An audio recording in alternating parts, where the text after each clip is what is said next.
عید الاضحیٰ کی تیاریاں ہیں۔ مسلمان الحمدللہ علیہ ثانی ہی اس عظیم سنت کو ادا کرنے میں مصروف نظر آتے ہیں۔ مختلف مسائل ہیں جن کو سیکھنے سمجھنے کی ضرورت ہے۔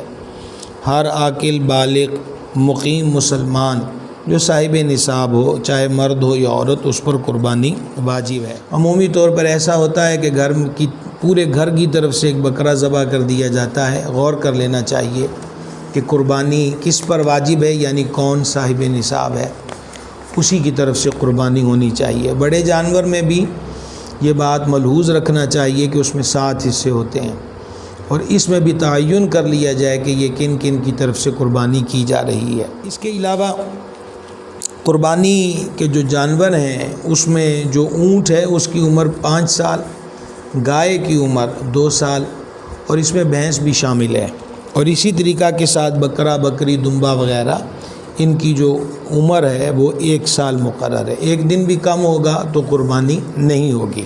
مختلف قسم کے عیب ہوتے ہیں جس کی وجہ سے قربانی نہیں ہوتی اور بعض صورتوں میں مکروہ ہوتی ہے۔ مثال کے طور پر اگر تھوڑا سا عیب ہے، کان چرا ہوا ہے یا کان میں سوراخ ہے، قربانی تو ہو جائے گی لیکن یہ مکروہ ہے، اور اگر زیادہ عیب ہوا تو قربانی نہیں ہوگی۔ جس جانور کے پیدائشی سینگ نہیں ہے اس کی قربانی جائز ہے۔ اگر پیدائشی کان نہ ہوں یا ایک کان نہ ہو تو ایسے جانور کی قربانی جائز نہیں۔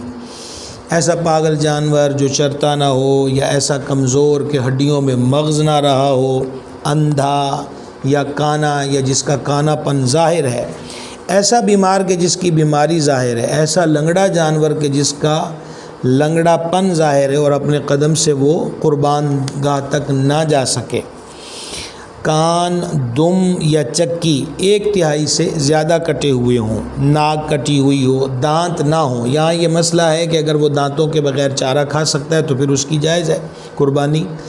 دانت نہ ہوں، تھن کٹے ہوئے ہوں یا خشک ہوں، ان سب کی قربانی ناجائز ہے۔ بکری میں اگر 1 تھن خشک ہے اور گائے بھینس میں 2 اس کے تھن خشک ہیں تو اس وجہ سے قربانی نہیں ہوگی۔ بہتر یہ ہے کہ قربانی اپنی ہاتھ سے کرے اگر صحیح طریقے سے ذبح کرنا جانتا ہو۔ قصاب بسا اوقات ذبح کے وقت صاحب قربانی کا ہاتھ چھری پہ رکھوا دیتے ہیں، تو جب ذبح کرنے والا اور اس کے ساتھ معاونت کرنے والے کا ہاتھ اوپر رکھا ہو تو دونوں پر تکبیر پڑھنا لازم ہے۔ تکبیر کے معاملے میں یہ احتیاط بھی کی جائے کہ بلند آواز سے پڑھی جائے، کہ یعنی کم از کم اتنی آواز کہ بندہ خود سن سکے۔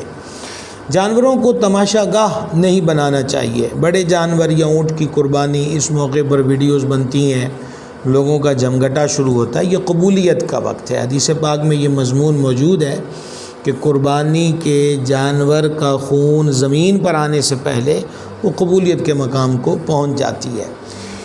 ویڈیو کے چکروں میں ایسا معاملہ بھی ہوتا ہے، چونکہ جانور ایک جگہ پلے ہوتے ہیں، نئی منڈیوں میں آتے ہیں یا خریداروں کے پاس چلے جاتے ہیں، وہ نئی جگہ ہوتی ہے، ان کے اندر ایک وحشت کی کیفیت بھی پیدا ہو جاتی ہے جس سے جانیں بھی جاتی ہیں۔ تو ان تمام امور کے اندر برائے کرم ہر چیز ویڈیو بازی یا ٹک ٹاکری کا حصہ نہیں ہوتی۔ عبادت کو عبادت ہی رہنے دینا چاہیے۔ اللہ تبارک و تعالی ہم سب کے حالوں پہ کرم فرمائے۔